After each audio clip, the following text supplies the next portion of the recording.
Hi Kapanatics! Welcome to my channel!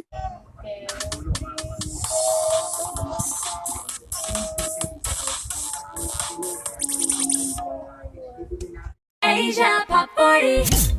Hello, ladies and gents, boys and girls. I am Joey, and today, once again, we reach out to one of our favorite artists from around the world, and I'm really excited about this one. Although I should say, doing research and prep for this particular interview does make me feel a little disappointed about the way that I've led my life, because this guy is currently, I think, 27, and at this age, he's been an actor, singer-songwriter, dancer, model, record producer, and a record label executive. So we'll find out about his personal story and about his new single today. It's James Reid. Welcome.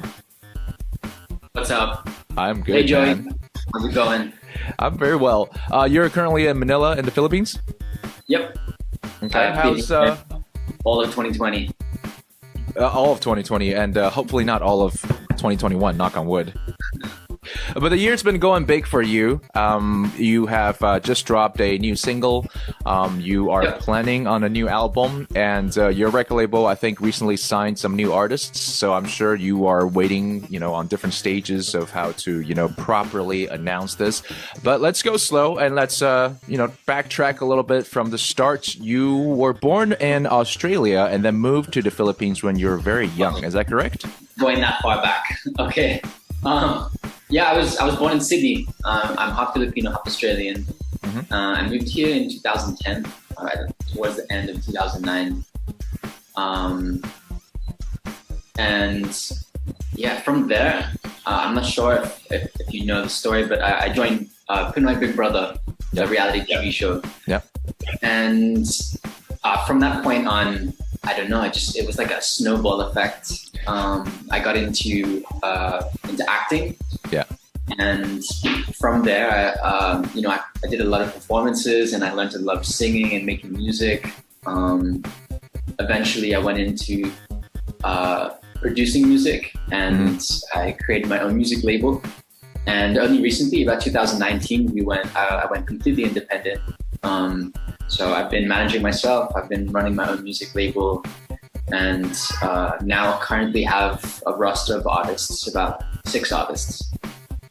Yep, and I think the snowball effect that you're talking about is quite exciting for you at every stage, I'm sure.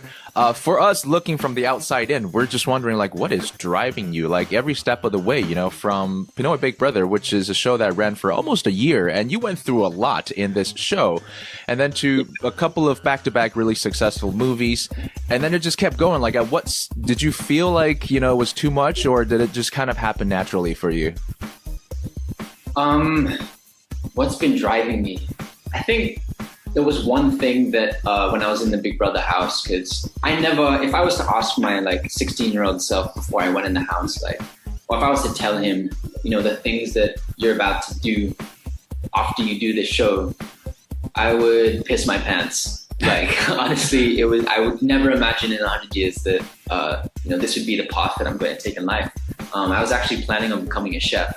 That was my passion before, when I was in high school. Really? And yeah, so completely different. But one thing that kind of switched when I was in the house was, I never thought anything of myself. But the Big Brother, when I was in the house, told me he taught me to dream big.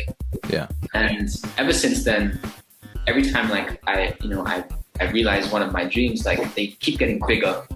So I've become quite ambitious, but in a good sense.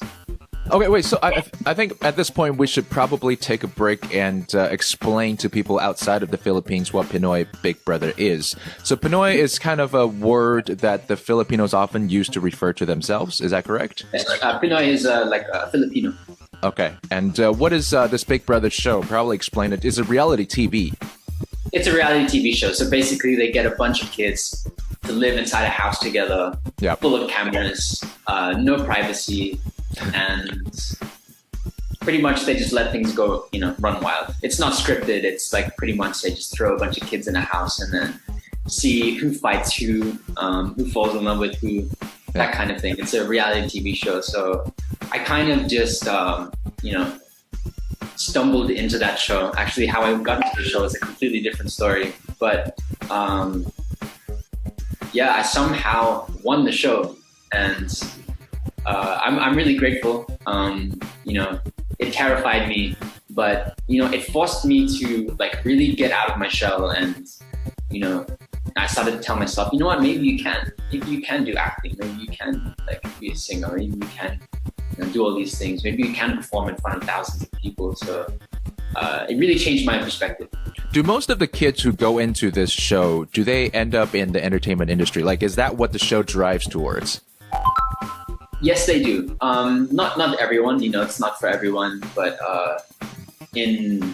specifically in like Big Brother, that's what's kind of expected. Okay. And I didn't know that. They have Big Brother in Australia, and when you win the show, that's it. Like, enjoy your life.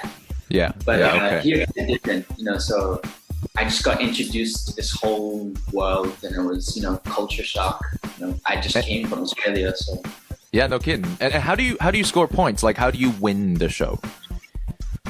Basically every week, it's kind of savage. We have to nominate each other to get evicted from the house. Ooh, okay. It has Okay. nominations. They go up for eviction, and then the people who are watching, they vote, and they vote to save someone or to evict someone. So it's kind of like last man standing. It's like Lord of the Flies kind of thing. Like a bunch of kids basically have free reign over like who comes and who goes. Except you have this voice in the sky that tells you what to do. Yeah, of course. Oh my gosh. Okay, Yeah. So you said that the show also is in Australia. I had no idea. I thought this is like a Philippines exclusive. But you, James, as you just mentioned, the Philippines and you're Filipino-Australian, and I don't know if you know that, but here in Taiwan, that is the majority of the people who are from overseas here. We get a lot of Filipinas, and then a lot of Australians here. Yeah. So have you ever been to Taiwan? I have not. Oh my gosh, you have Now to. I do. Yeah, That's all my people. Filipinos, Australians. they would love you here. Okay, so let's continue with that. So after you won the Big Brother show, you went to shoot a few movies, and then your heart landed in music. You started to not only perform, but then you formed Careless record label, right? And this is with a good friend of yours who was actually in that show with you ever since you were a kid. So like, do you guys all support each other at this point? Do you of the people who are from this show, do you still talk to each other? Yeah, so I think who you're referring to is Bret Jackson. Yep. Yeah, he was. I think he was the first friend I made when I was inside that house, and until now, we're still best friends. And he's actually the A&R of the company of Careless Music. So he's the one that is really discovering new artists. He also helps curate the sound that we're making at Careless. So yeah, we're both really hands-on when it comes to like the music making, and because the team is so small, like he's A&R and I'm the chairman of the company, but still like it's both of us that sit down with the artists and get to make music together, because that's honestly the most fun part. Like being chairman and handling like operations and sales, all that. It's mad boring. Like the best part is when I'm able to get into the studio and really make music. Yeah, of course. And Bret's been there with you. I mean, he was the one that you did your first EP with, and now it's possible that he's the one who is going to help you produce this new album on the way. So you recently dropped a song called Soda, which really is the first song in like 3 years almost. Yeah, it's my first solo project. I should say. Yeah. In 3 years. So the past projects we had, like the Careless mixtape, Island City playlist, they were very collaborative. We worked with a lot of artists, not necessarily Careless artists. We wanted to work with artists from around the Philippines, so it was very collaborative. And but this one, Soda, was the first one, in a while, in like almost 2 years, that I released a solo project. And what's special about this one is that this one I produced myself. Yeah. Pretty much from start to finish.